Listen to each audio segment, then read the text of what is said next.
안녕하세요. 에이징 스토리입니다. 오늘은 결론부터 먼저 말씀드리고 영상을 시작할까 합니다. 지금 노후 준비를 하고 있다면 불안해하지 말고 지금 하는 그대로 하자는 말씀을 드립니다. 자극적인 언론 기사나 유튜브 영상을 보고 혹시 내가 뭘 잘못하고 있지 않나 불안해하거나 노인 빈곤율 조사 통계 자료나 폐지 줍는 노인 사진을 보여주며 노후 자금으로 5억이 10억이 필요하다는 금융 관계자들의 말에 좌절하지 마시라는 말씀을 하고 싶습니다. 비참한 은퇴니 노후 벼락거지니 하는 호기심 유발을 넘어서 누군가의 불행을 거지라고 조롱하고 불안감을 심어주는 이런 영상을 보고서 무슨 도움을 기대하는 건 아니시겠지요. 내용도 비유적으로 표현해 보면 비가 올 것 같으니 우산 하나 가지고 가는 게 어떤가 하는 수준으로 보입니다. 노후 준비라는 게 개인의 경제적 여건이나 노후 삶의 가치에 따라 다양함에도 불구하고 노후 자금만 조성하면은 모든 게 해결된다는 듯이 개인연금이나 보험 상품을 추천하는 것 외에 무엇이 있습니까? 이런 영상에 자주 노출되어 중독이 되면 우리네 삶을 바라보는 관점이 부정적이 되고 우리 정신건강에도 좋지 않다고 합니다. 처음부터 제가 좀 말을 심하게 한다고 생각이 되시지요? 오늘 이 말을 하는 이유가 있습니다. 얼마 전 뉴스 검색 중 한 언론 기사를 보았습니다. 국민연금공단이 기초연금 수급자 2,000명을 대상으로 설문조사한 결과 77.1%가 노후 준비를 못했다라는 기사였습니다. 이런 기사를 작성한 의도가 뭘까 곰곰이 생각해 보았습니다. 그래서 국민연금공단에 해당 보도자료를 한번 검색해 보았습니다. 보도자료에는 기초연금 수급자 91%가 기초연금이 생활에 도움이 되고 기초연금 수급액에 대해서도 조사 대상자의 77.4%가 만족한다고 응답했다는 게 보도자료의 주 내용이었습니다. 그런데 언론 기사엔 기초연금에 관한 내용은 전혀 없고 노후 생활비 준비에 관한 설문조사 결과만 있었습니다.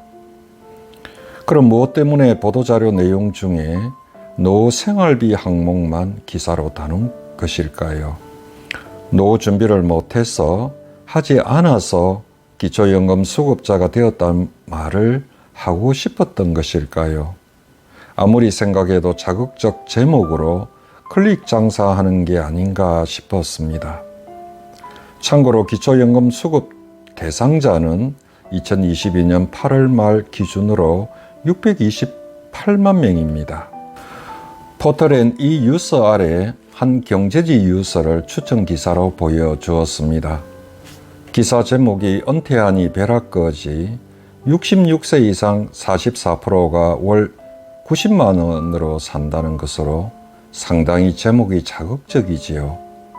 요즘 언론엔 집값 상승 벼락거지, 월급만 믿다간 벼락거지 등으로 누군가의 불행을 거지라고 냉소적으로 부르는 걸 쉽게 볼 수 있습니다.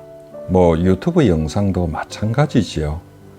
그럼 이런 기사를 작성하는 의도는 무엇일까요? 노인의 자산 77%가 부동산인데 집값이 올라 기초연금도 못 받고 수백만 원의 건강보험료를 낸다는 논조로 정부의 공시가격 현실화를 비판하려는 의도로 보입니다. 이처럼 누군가의 불행을 거지라고 부르며 해모감을 조장하고 불안감을 심어주는 언론 기사나 유튜브 영상에 자주 노출되어 중독이 되면 앞에서 말씀드린 대로 세상을 부정적으로 바라보게 된다고 합니다. 한국보건사회연구원의 범죄 피해 불안과 관련한 논문에서는 우리나라와 유엔 세계 행복지수 1위 국가인 핀란드 간의 흥미로운 비교 조사가 있었는데요. 두 국가 간의 강도나 신체 위해를 경험한 범죄 경험률과 개인이 느끼는 범죄 불안율 간의 관계를 비교 조사한 결과 핀란드의 범죄 경험률은 26.7%인데 반해 범죄 불안율은 6.8%였습니다. 이에 반해 우리나라의 범죄 경험률은 6.8%인데 반해 범죄 불안율은 무려 23.1%인 것으로 나타났습니다. 이 논문에서는 우리나라가 실제 범죄 경험률이 낮음에도 불구하고 범죄 불안율이 높은 이유에 대해서 언론의 자극적인 뉴스나 또 가짜 뉴스가 그 원인이 될 수 있다고 분석했습니다. 한편 한국 리서치가 전국 성인 1000명을 대상으로 한 경제적 노후 준비에 관한 질문에 73%가 노후 준비에 불안감을 느끼고 있다고 응답했습니다. 흔히 금융 관계자들이 말하는 5억이다 10억이다 하는 노후 자금을 생각하고 불안감을 느낀 건 아닐까요?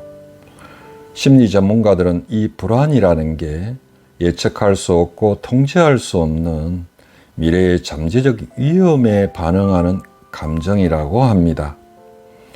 따라서 노후 준비에 나만 뒤처져 있는 건 아닐까 하는 불안감은 어쩌면 당연할 수 있을 겁니다.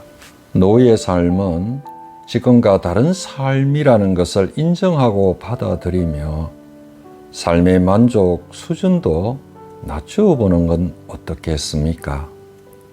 오늘은 여기까지 하고요.